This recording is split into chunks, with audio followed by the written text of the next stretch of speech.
Assalamualaikum. Ini lanjutan dari bantahan Kiai Imaduddin ke Gus Najih. Ini soal Gus Dur. Kita langsung saja. MNS juga mengatakan Gus Dur langsung turun tangan untuk membela kehormatan para Habib. Jawaban dari Kiai Imaduddin. Penulis merasa aneh ketika seorang MNS mengutip pendapat Waliullah Gus Dur. Bukankah MNS ketika Gus Dur hidup mengatakan Gus Dur makan uang haram? Gus Dur liberal. Gus Dur perusak NU. Lah kok sekarang mengutip pendapat Gus Dur untuk dijadikan hujah? Mungkin ini adalah salah satu karomah dari seorang wali seperti Gus Dur.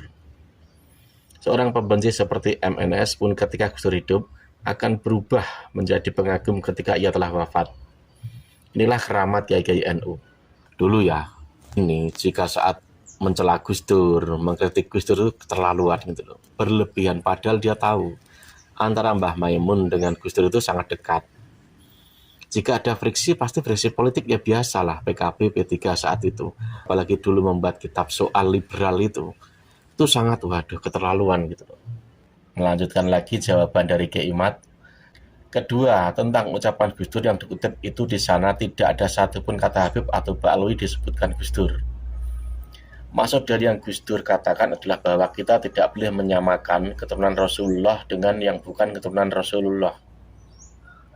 Itu pernyataan sangat betul sekali, tetapi Gus Dur tidak mengatakan klien Ba'alwi itu cucu Rasul.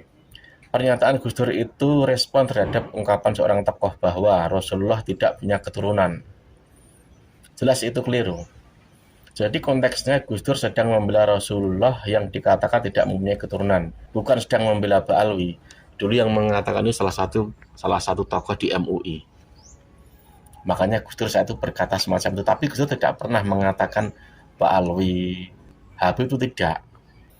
MNS juga mengatakan, dalil ilmiah saya dalam masalah ini adalah kenyataan tidak ada satupun dari ahli nasab pada masa lalu yang menafikan keterhubungan nasab keluarga Ba'alwi dengan Rasulullah SAW.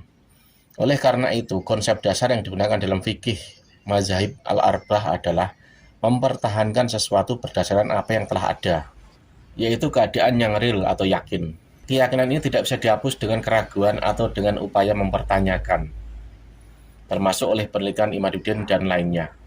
Untuk tetap meyakini nasab Ba'alwi sebagai keturunan Nabi, MNS menggunakan dalil sebuah kaidah usul fikih.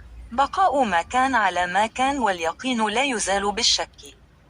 Terjemahannya, tetapnya sesuatu sebagaimana adanya dan keyakinan tidak bisa dirubah oleh keraguan.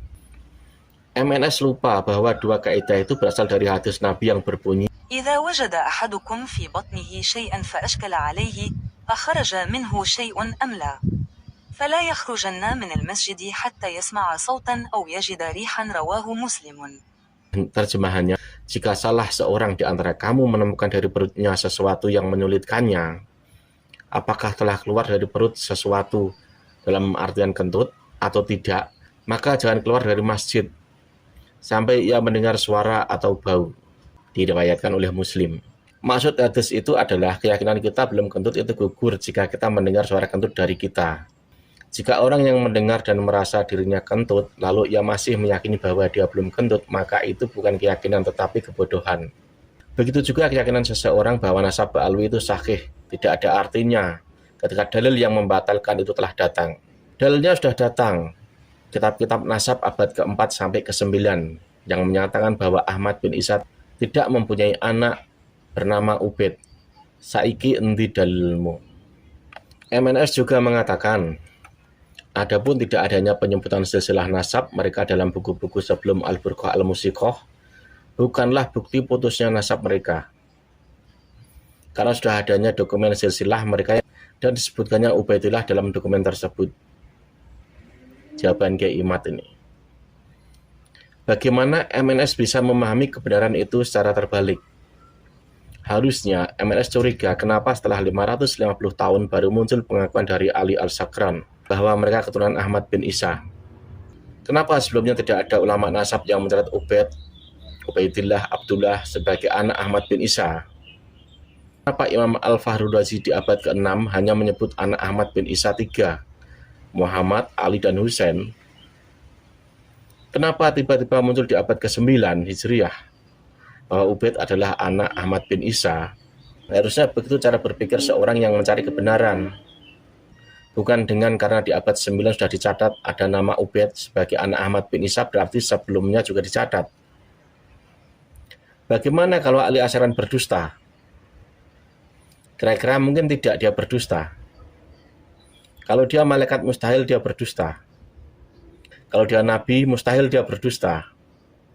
Karena nabi itu maksum. Tapi ahli asyakran bukan malaikat juga bukan nabi. Maka kemungkinan dia berdusta atau minimal mendapat informasi yang salah itu mungkin. Begitu dong cara meneliti sebuah kesahihan. Kemudian tanpa menganggapnya berdusta, kita bisa meneliti kitab-kitab nasab sebelum abad ke-9.